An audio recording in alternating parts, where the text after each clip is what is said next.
Hello, everyone, and welcome to this episode of 22 Minutes. I am Jason Bates, and I'm going to bring you the lender side of things, and he is Mr. Stephen Cotton. He's going to bring us the realtor side of things. Applause, please. Cue the applause. There he is, doing the robot, Yeah, I don't know. entertaining All us.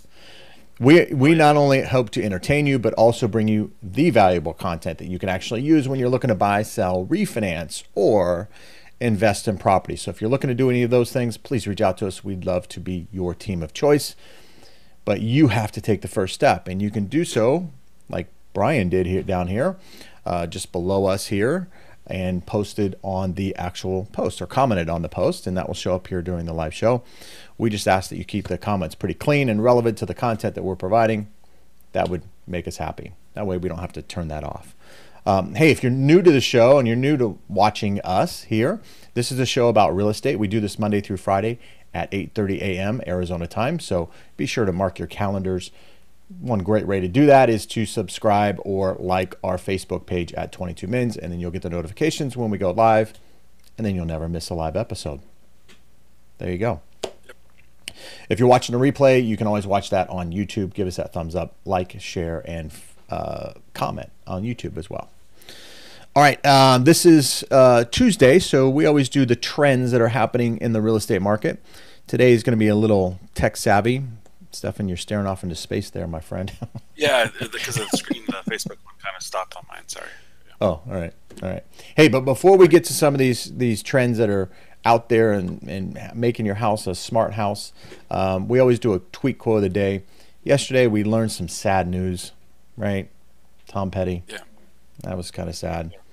You know, I didn't get affected by this as much as when Prince passed or Robin Williams passed. We've talked about that on the show.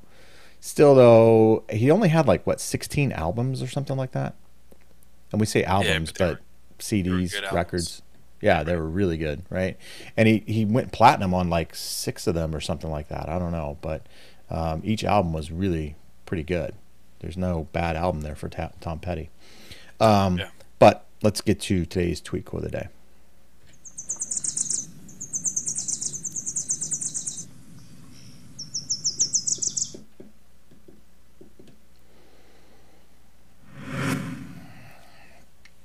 All right.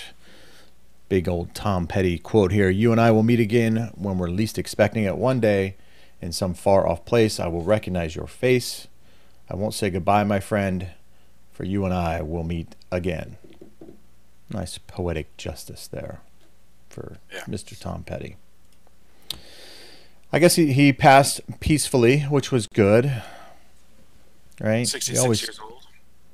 Yeah, cardiac arrest or something like that. I don't know if that's peaceful. Isn't that painful? I would think, the cardiac part tells me it's not fun. Yeah, a little pain there. Unfortunate for him. But great contributor to our music in our world. So that was good stuff. Hey, let's get right into this because we got a lot to talk about. Smart solar, Brian. We did talk about that a little bit. Elon Musk has kind of gone into the home thing there a little bit. We're not going to show this on this one. I thought maybe a little more affordable kind of thing going on here. Elon Musk has the big batteries and stuff. You can literally take yourself off the grid. We even featured some of the slate. Yeah, the slate tile. Shingles. Yeah, the shingles that are now solar or whatever. Now I've even seen windows that produce solar power. Right. So super expensive, I would imagine. But we're going to go into the more affordable things. So let's get to it. So the first, right after this, we'll have a video and then we'll talk about it. Okay.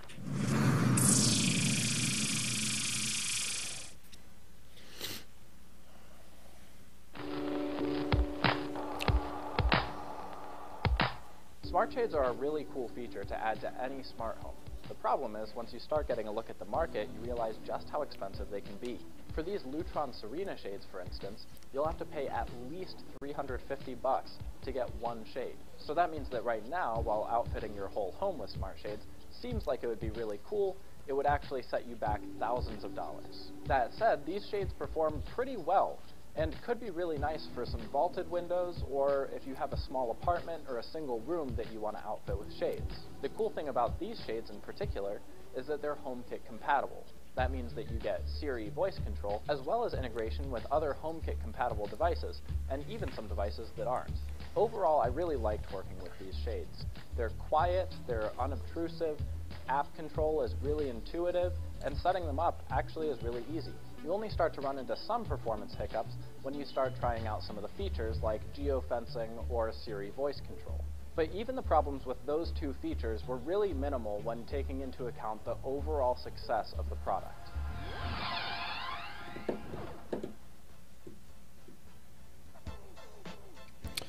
What do you think, man? $350 per window, so is that like $1,000 for what he had there for those three? Yeah, yeah, pretty much. Or is that $100 per? And because of the window size, is about $350. So $1,000. I liked what he said about the vaulted part. You know, we have a lot of vaulted houses here. You know, over there in Gilbert, Chandler, you have those huge like walkways. You have all those windows up top. I think it'd be great for those. Well, and also we have the I would say not Venetian blinds, but what are the blinds that the wood shutters? I guess, right? The wood shutters. Yeah, the faux wood. Yeah, or even the real wood shutters in the high end. Those are pretty expensive. I think they're, you know, I don't know. Right. They're probably compatible or comparable, I guess, to $350 a window. One of the things we say is those shutters add value to the house, while the faux ones don't. So I wonder if these smart ones add value to the house. They should. I would certainly think they would add the cool factor. Yeah. Right, the cool factor to a home, and the cool factor has a dollar value associated with it for sure. One of the things that too I want to talk about too, Stefan, is and I've got some other videos here that we'll play in just a second. You know, I have gosh, I can't even talk. I'm like sound like Popeye there or something. I should Come again. Yeah, there you go. I have Gigablast here, Cox, and I tried to look for a map of all the high-speed internet throughout the valley here. And I don't know if you're watching this outside of Phoenix or whatever, if there are maps, plantation shutters. Yes, thank you, Christopher, for that. Have you seen a map of Gigablast, and have you heard of anybody who buyers that say, hey, look, I've got to have, you know, high-speed internet where I'm buying? We don't have it in our house. We don't. I mean, the Gigablast isn't available in the Goodyear area that I live in the Goodyear side. Everybody, now that you know, in case you want to see me at Target or something. But right, mostly at Fry's, not so much Target. But the Gigablast isn't everywhere, man. It's only like select spots. But we had we did one, you and I, the Castaneditas, where they needed a smart home. They needed at least the internet access, and that was their number one concern. We needed internet access, and I mean, it gets that simple. I think 99% of the houses have internet access here now, or maybe 90%. Well, yes, they have internet access. However, if you're trying to make your home a smart home, when you start connecting all these different devices to the internet, it can, you know, weigh down on the speed of your internet. Sure. Netflix, things like that. I mean, these chew up a lot of internet space, if you will, or bandwidth. So, you know, making a smart home, you need to have the high-speed internet to really, truly make it, you know, totally smart without hiccups, buffering, as they call it. Yeah, because if it's the auto windows were kind of buffered. Yeah, that'd be kind of a funny commercial. Buffered. Tired of buffering. That would be funny. That would be funny on the shades. But hey, I thought the shades were pretty cool. You know, we live in the Valley of the Sun, and sun is like every day. We kind of take it for granted here in Arizona. Yeah. So a lot of people pull their shades here in Arizona. We're up north or in the Midwest. They die for days of sun. So they leave their windows and blinds open. But here, hey, these blinds, you know, might be pretty attractive to a lot of people. I didn't see, though, if they had anything that said sunset, because I've seen some shades that actually, depending on where you're at in the longitude, latitude, whatever, they'll conform to sunset and sunrise and things like that, where it's kind of blasting in your window, which is kind of cool. That is cool. Yeah, so Okay, next one here. Let's go with the next one here. This one's pretty cool too. So let's try this one.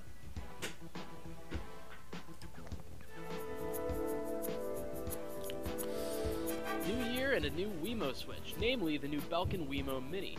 It's a much smaller version of the original app-enabled Switch, and the idea is that you can plug one in without blocking the adjacent outlets. It's got a lower price point too. It's down to $35 each, which makes it one of the more competitive options that works with multiple platforms. Those platforms include Amazon's Alexa and Google Home, also IFT, the free online automation service, a lot of neat ways to turn things on and off remotely in your smart home.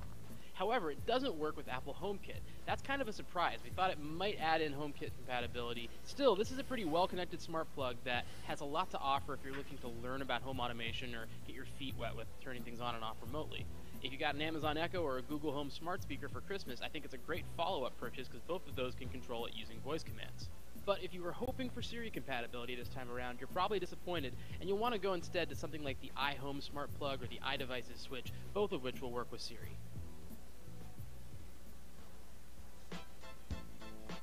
What do you think? There you go. Right? Easy. $35 to just tell my TV to turn off, turn on, like this. Through The clapper. the clapper, the high-tech clapper. I have the Alexa. Do you have the Alexa? No, but I'm thinking about getting one. I'm thinking this year for Christmas, we're probably the household might get some. Yeah, they're pretty cool. They're pretty. I've got the higher towered one or whatever. They have the dots or whatever that you can put in each room. They sound pretty good. There's all sorts of things you can do with them. I use it, quite honestly, for my shopping list. Out into my shop, Oh, there you go. Yeah. Yeah, Add to my shopping list. Yeah, add things to my shopping list. And when I'm at the grocery store, I got my shopping list instead of a bunch of sticky notes like I used to do. Yeah. So that's Plus, it plays music too, right? For me, Yes. I think I could get the ambiance or I do actually like hearing Tom Petty, so it would be nice to just say Tom Petty, Yeah, and then it plays it. It's pretty cool. There are some drawbacks, I think. I don't know if you're afraid of Big Brother or things like that. I guess the app is always listening kind of thing. I haven't heard of anybody hacking in those things and like having a window into your living room and your personal space or whatever. But I'm sure there's how many times do you shout out your social security number or Never talk about world domination and your next terrorism plan? If you say, "Hey, I hate the Democrats" or "I hate the Republicans" or whatever, and then you get audited by the IRS, Yeah. All right. I hate the IRS. Yeah, I hate Taxes? We don't pay taxes in this house. Yeah, right. So I guess that could be a problem for everybody, right? Right. All right. I got another one here. But I liked it because it's affordable, and I liked it because you don't need the Amazon thing, right, to do it. You just need to have a plug-in, and then it listens to you, kind of. No, I think Or is it on your phone? That was on the phone. I think it's on the phone or through the Alexa app or the Google Home deal, which is the Or the competitor Siri for thing. yeah Sure. for that. But yeah, that's pretty affordable, right? And a cool way to do a house. When you do an open house or anything like that, do you think these little details, do you think that they make a difference? I once seen a smart house that was. I once seen a smart house that was at an open house, and it had little stuff, like something like this size, note cards that said, "This does this, this does this." So as you walked around the house, you're like, "Oh wow, this thing's really fancy or cool." Yeah. It has all this smart stuff, and everyone seemed to enjoy it. So I do think if you were to market it right, put little stuff like USB ports installed for your phone charger here. And Yeah, that's I do think- the reason I asked that question, because this next one here I think is a little bit of attention to detail. And then, I want to get your thoughts on this because I think this is pretty cool here. All right. Hey, I'm here in the CNET Smart Home to show you what I think is some of the best connected home tech that money can currently buy. It's the Lutron Caseta in-wall dimming switch. Over the course of a couple months of testing here at the Smart Home, the Lutron switches have been exceptional. They've worked with everything we've tested them with. They've always been reliable. The lights have come on when we've wanted them. The integrations have all worked. We can control them using voice commands. They're just very, very smooth, reliable, nice smart home gadget. Now, Now, unlike some other smart switches, the Lutron Caseta switches don't use Wi-Fi radios. Instead, they communicate using the Lutron Clear Connect signal. It's a proprietary language that they use. For that reason, you'll need to have a Lutron bridge plugged into your router to act as translator, but it's easy to set up and everything works really well. Aside from turning things on and off at the switch, you can use Siri voice commands because these are Apple HomeKit compatible lights. You can say, Siri, turn the kitchen lights off, or turn the pantry light off here. You can say, turn all the downstairs lights off. All of that will work if you program it in the app. Lutron switches work with Alexa too, so if you enable that skill, you can tell Alexa to turn the lights on and off in just the same way. Other useful integrations include Wink and IFT, and also the Nest Learning Thermostat, which you can control right from the Lutron app. The same is true for popular smart thermostats from Honeywell and Ecobee. Compatibility is a huge strong point with Lutron. All in all, Lutron's in-wall dimming switches really check off all the boxes that I look for in a good smart lighting product. They work reliably well, they work with a wide variety of different products and services, and they have a very good set of features available right out of the box. With 2 switch starter kits that come with the bridge starting for about $190 and additional switches selling for about $60, they definitely don't come cheap, but they're still a worthy winner of CNET's Editor's Choice distinction and well worth saving up for if smart lighting is something that you're interested in. What do you think on that one? Well, I'm getting really excited about spending money. I like that one a lot because it's the attention to detail, right? Remember the homes that had just the regular old switches, or kind of just the flip switch or whatever, and then we went to rocker switches or whatever. Oh, that's cool. You know, at least I got kind of excited about, hey, that means it's kind of updated. It means the house is taken care of, and I just think that this could have that same kind of message. Yeah, I think. Do you think it turns off some buyers? I don't think so. I mean, I guess it depends. I mean, if you try to put these in Sun City homes, may not work so well, right? Right. But startup families and things like that, I think having these sort of things in the house, I think that little attention to detail can make a difference. Don't you think? I think this next generation of buyers, I think they'll like it a lot. Back in my day, we had a little switch and we liked it. A little rocker switch. We could just flip it with our forefinger, and that was it. Yeah. I used to tell my little brother, "Hey, turn off the light," and he'd go over there and the light would go off. What's so hard about that? Yeah, I think these smart switches and things like that. I think now the plug thing, the $35 one, that's something you're going to take with you into your next home. Which is kind of nice. Right. So these other ones are kind of built in to your. Yeah, you're gonna stay there for a while. Yeah, and then it'll help sell the house too when you're ready. Yeah, and here's the only thing I have, the complaint I have with technology, is that they mentioned there $190 for 2 switches, and then I think $60 for every switch thereafter, or something like that. Yeah, right. They didn't say whether or not the 2 switches came with the port that plugs into your router or whatever. I don't know if that's sold separately or whatever. But I feel like if I wait like a year, that switch is going to be $30. Oh yeah. You know, right. The price point on technology comes down so quickly that you want to get it because it's that Black Monday sale or Amazon Prime Day or something, right? right. Or Alibaba sale in China or whatever that is. And then go after it then, I guess, or whatever. But I think they're really cool gadgets. And all right.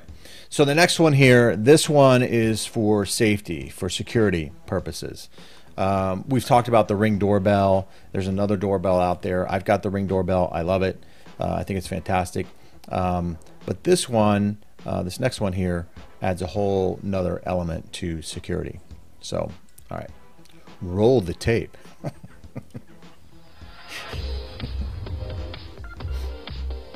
Hey, I'm here in the CNET Smart Home testing out Beyond bulbs. These are a new set of LED light bulbs that use Bluetooth radios to communicate with your cell phone, and they also have interesting security-minded smarts. Namely, they'll listen for your doorbell or your burglar alarm and then turn on automatically when they hear them. They'll also turn on when the switch is off or the power is out because they've got a built-in battery by this little yellow module in the center of the bulb. That last bit's pretty appealing. A lot of traditional smart lights won't work if the switch is off. These don't have that problem.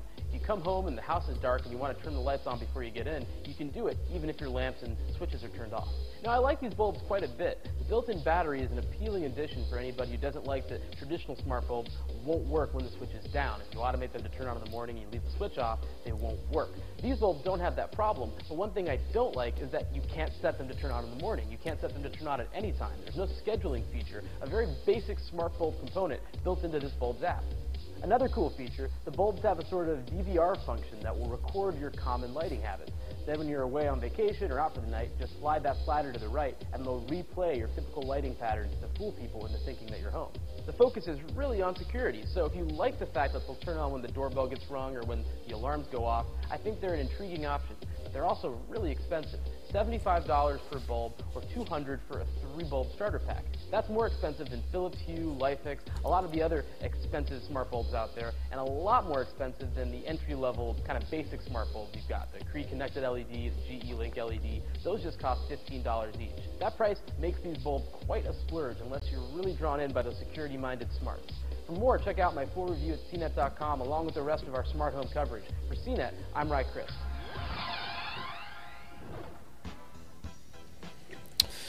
What do you think about that bulb? Well, I mean, it's very interesting. I think what they should do, like homeowner's insurance, if you apply these things, you should get a discount on your homeowner's insurance. Yeah, good point. You know what I mean? Yeah, I think totally. if you kind of tie this in, listen, if somebody were to ring my doorbell, these lights go on, that's got to add, let's take away $5 a month, right? If you take away $5 a month, and then each one just get paid off every year. I agree. I agree. That's what I think. That's all the videos. I like it. I like it a lot because if I'm away and it does because we're up until like 10:30 or whatever, then the lights go off at 10:30. I think that's kind of cool. Yeah, and it hears a doorbell or something like that turns on. If you're away on vacation or whatever, it learns your habits of how you turn on your lights, when you turn them on, that sort of thing, and then we'll turn them on as if you were there. I've got little timers that you plug in, and then you plug your lamp or whatever into the timer kind of thing for our lighting for that purpose. But this actually, you eliminate that whole process, I guess, which is kind of cool. Right? Yeah. All right. Well, that's to go. What did we talk about for 4 seconds? I don't know. 3 seconds. Stretching. Okay. Stretching. That's all the time we got. No, I'm just kidding. I had another one that had different color light bulbs, that sort of thing. If you're kind of into that, I think they'd be kind of cool, especially for parties, that sort of stuff. But there's other light bulbs out there too that have speakers. I've seen those. Have you seen those where you just screw them in and then they're Bluetooth and you have speakers throughout your house, kind of thing? No.